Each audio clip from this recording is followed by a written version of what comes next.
Hey guys, welcome to another my bike collection video. This is video number 3.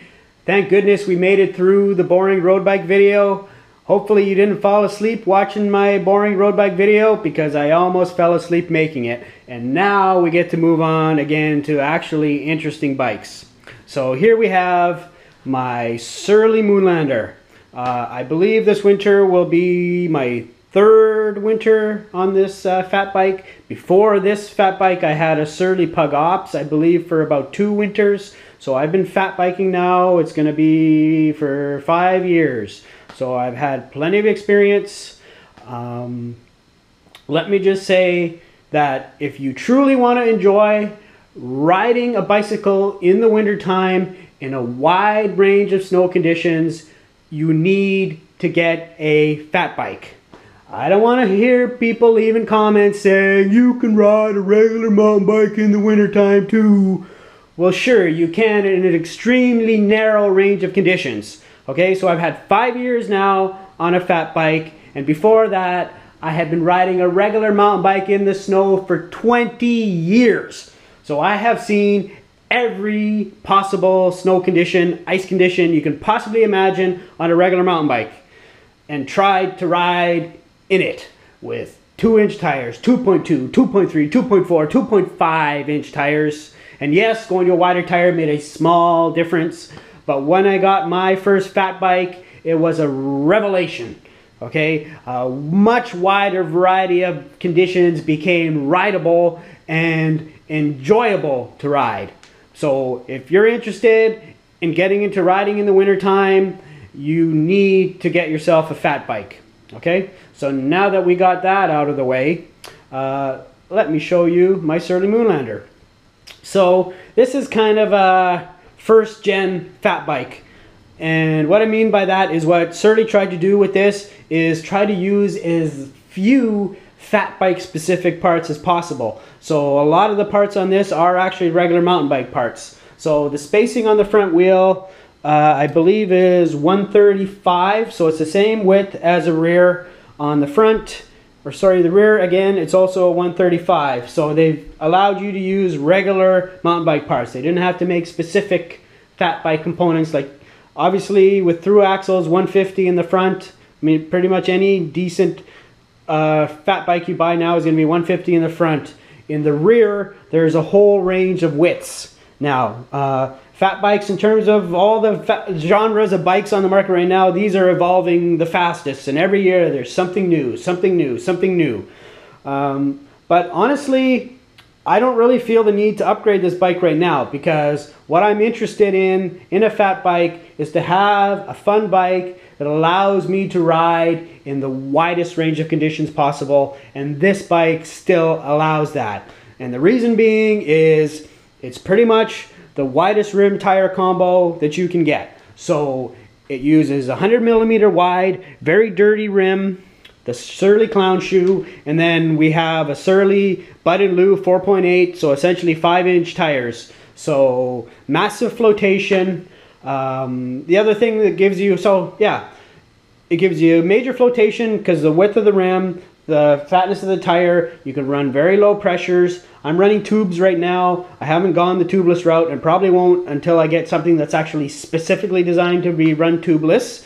The other thing is rollover performance. Same as going from 26-inch to 27.5 to 29.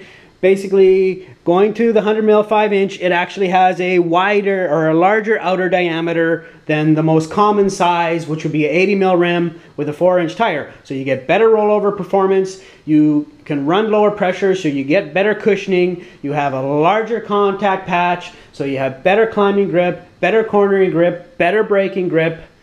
The only downside is weight and increased rolling resistance. So if you're racing, yeah, you're probably not going to want to race on 5-inch tires with 100mm rims. But if you're looking for a bike that is an all-around bike that gives you the ability to ride in the widest range of conditions, spring, summer, winter, fall, then 5-inch 100mm rims is the way to go. So I have that rant over with. So I have 2 sets of tires. I live in Canada. We're a very small population country, especially compared to the States. Fat bike parts, if you buy them in Canada, are very expensive. The tires are extremely expensive. Okay, so these are the stock tires that came with the bike. They still have lots of life left in them because I mainly ride this bike in the winter time. I've only ridden it a few times this summer and had some really enjoyable rides with it, but I bought this fat bike specifically for winter use, for riding in the snow. So we had not a really nice winter last winter. In December, it ended up getting really warm, like above freezing, and it rained for a few days in a row, and then immediately it got really cold, like -20. So we had a flash freeze. So it was icy here for a while, and we had very little snow that fell on top initially. So going out and riding was extremely treacherous. So I went out and purchased myself some studded tires. So these are the 45 North Dillinger 5s. They call them 5-inch, but they are a much smaller diameter than the Bud and the Lou.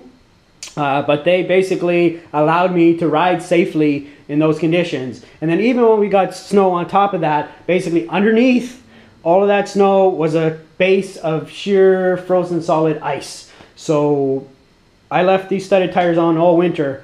And I mean, they're actually substantially lighter than the Bud and the Lou, even though they have studs. I think there's like 250 studs or something in each tire, and they are lower rolling resistance than the Bud and the Lou, and they still have adequate grip. So I'm not sure what's going to happen this winter, depending on the conditions. I may just throw those on and not use my Bud and Lou at all. But I went through the whole winter with these pretty much.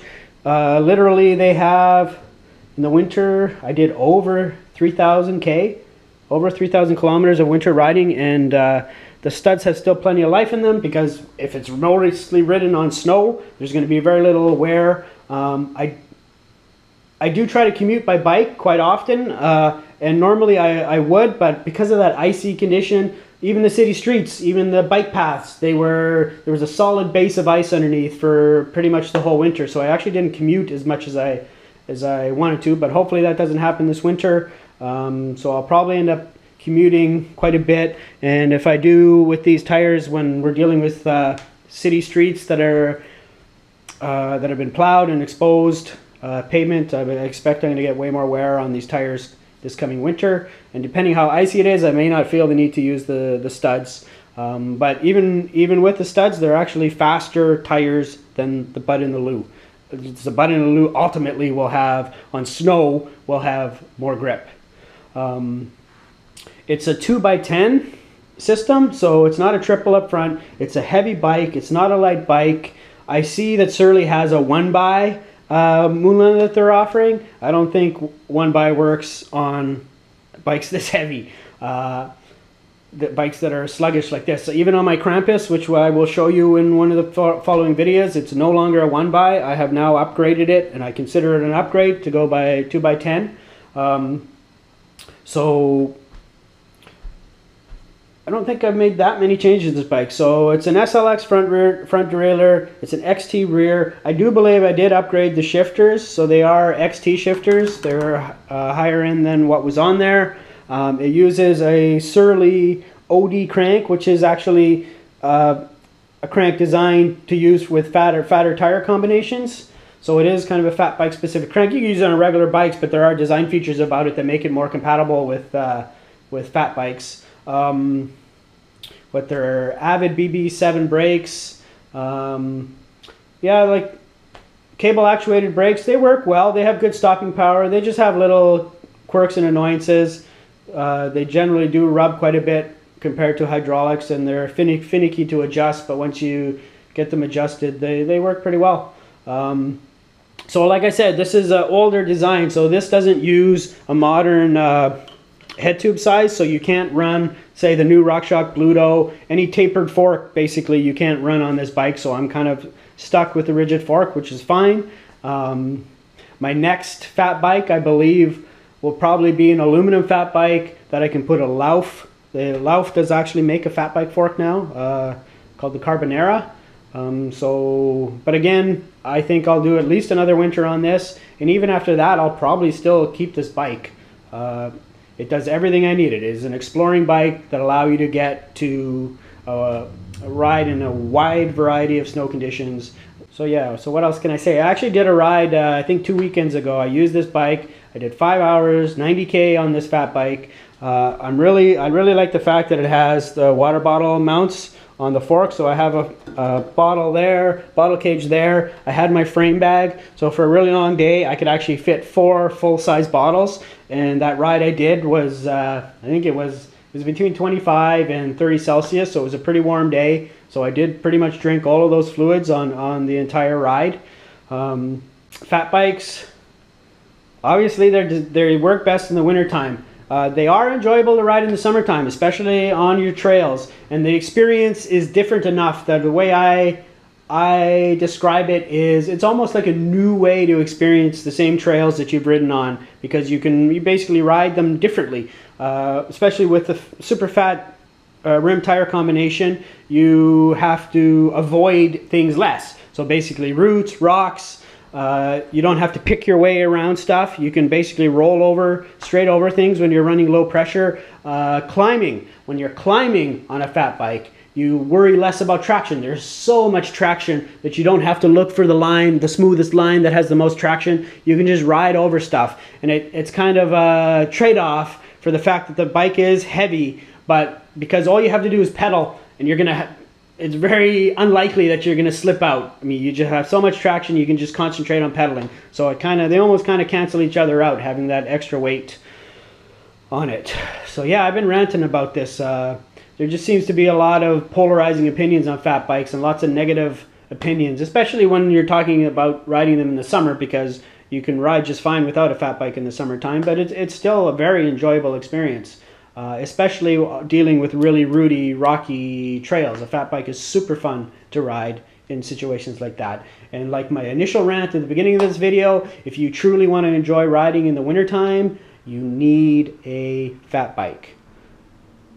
Yeah, I don't got pedals on here because I have so many bikes. I don't have enough clipless pedals to go around. So I think one of my bikes is always without pedals because I don't have a pair of clipless pedals to go on every single one of them. So yeah, this turned into a bit of a rant video, but yeah, so this is bike number 3 of my collection, the Surly Moonlander fat bike. I love it.